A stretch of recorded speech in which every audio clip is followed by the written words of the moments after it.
I don't even know what's wrong with hypocrisy anyways. What's the problem with hypocrisy, you know?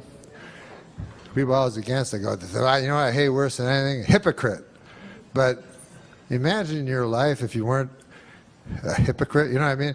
Like if you had a kid, you go, okay, Billy, you're 7 years old now. You know what I mean? And then you tell them who you really are.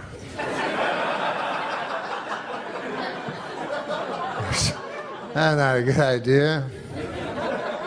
Yeah, sit down, Billy. I'm going to tell you some evil shit I did through most of my life that I've been keeping from you. But a guy was just telling me, hey, listen, Bill Cosby, first of all,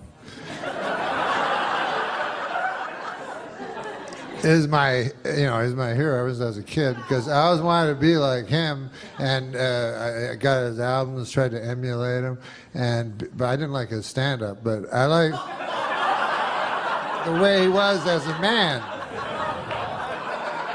Because this was before, they didn't say he was a rapist on the fucking liner notes of the albums, you know? As my buddy said, he said, the worst part about Cosby was he was a hypocrite. And I said, I don't think that was the worst part.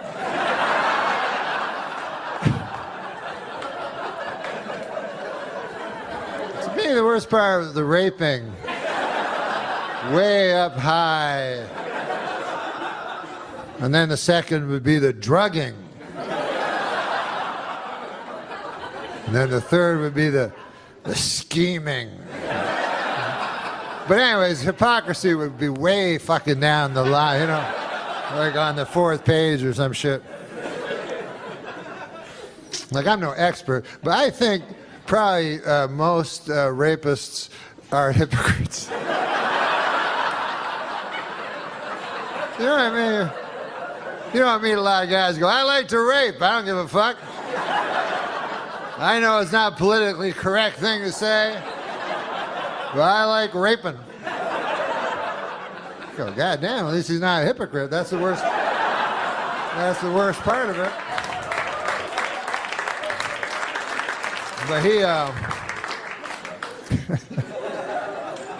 imagine you're a girl. Some of you will be easier. No, imagine you're a girl, you're in a gift shop in Vegas or some shit, go, I'm going to buy this snow globe for it's the most famous guy ever, Cosby, you know, Cosby's there, and he's like, you want to go to my room? It's the biggest room ever. And so you go, yeah, of course I want to go to your room. Biggest star ever, biggest room ever, what the fuck? You don't even have to be a girl, you fucking go. And then you go up, and then you're like, fuck, look at this. I've never seen... And he's like, you want a glass of water? You go, yes, that would be nice. And then you go, why is it purple? Why is it fizzing? Like in a monster movie. Just drink it. It's famous people water. And you drink, and everything goes fucking crazy and shit. And they come out of it, they're like, what the fuck? I was just in the gift shop. What's that? Cosby cock? I can swear that's a Cosby cock. That's impossible. A Cosby cock? Why would there be a Cosby cock in my face? Wait a second, I remember. I'll call for help. Hypocrisy! A man committed hypocrisy on me in room 10304-204. There's too many numbers in the hotel room.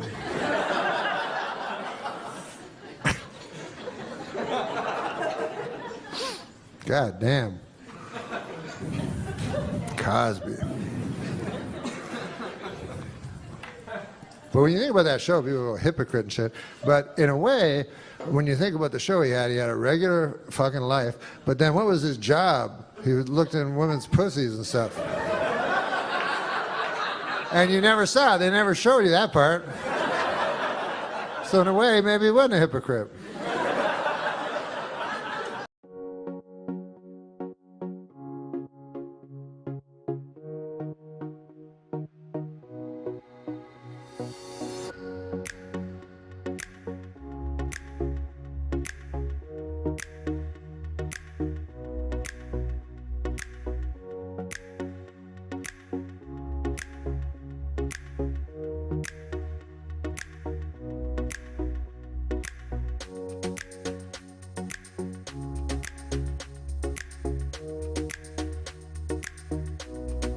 What the H is going on with Tiger Woods? As we all saw on Sunday, the guy can't even sink 3-foot putts at Augusta anymore. Why? Because we are still in his head. That's why. When I first heard about the scandal, like everybody else, I was shocked. You know, I was like, hey, wait a minute. Are you telling me that Tiger Woods, the $6 billion man, the greatest athlete in the world, the super handsome, charismatic guy, you're telling me that that guy likes to lie down with ladies? I don't buy it. I don't buy it for a minute. Then, when it was proved true, I got all self-righteous. I was like, I don't like hypocrites. He's a public figure, and that's not how he presented himself in public. He always presented himself in public as a golfer. I didn't know he was leading some kind of double life where he golfed by day and then laid down with ladies by night. If I'd known that, I never would have bought the Buick. Now I'm driving around in my Buick with everybody snickering at me. And listen, how naive was I? You know, what did I think Tiger's life was? You know, was he like, hey, I've won 4 straight majors. What should I do now? I know. I'll go back to my hotel room all by myself.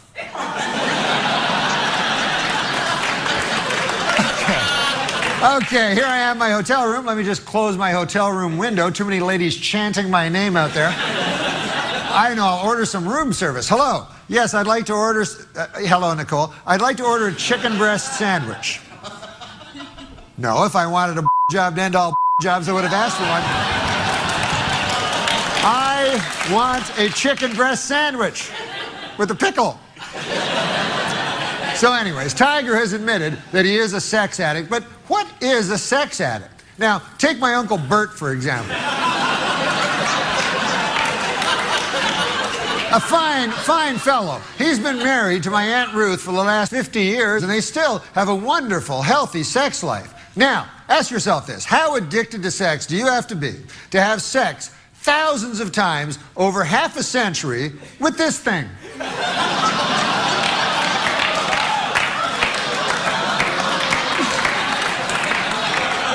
If you're looking for a sex addict, I'll give you a sex addict. Uncle Bert.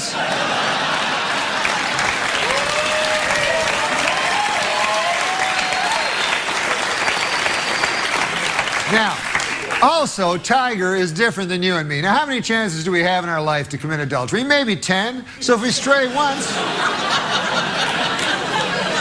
it's not even 10. We just think it's 10. If we stray once, that's 10%. Now, Tiger may have had sex with 50 or 60 girls, but what about the 3 million he could have but didn't?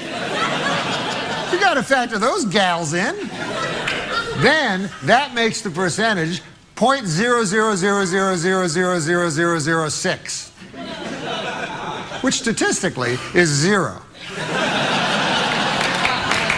So, from a strictly mathematical standpoint, Tiger Woods is the most faithful man who has ever lived. All right, so let's get out of his head and let Tiger be Tiger. What the H?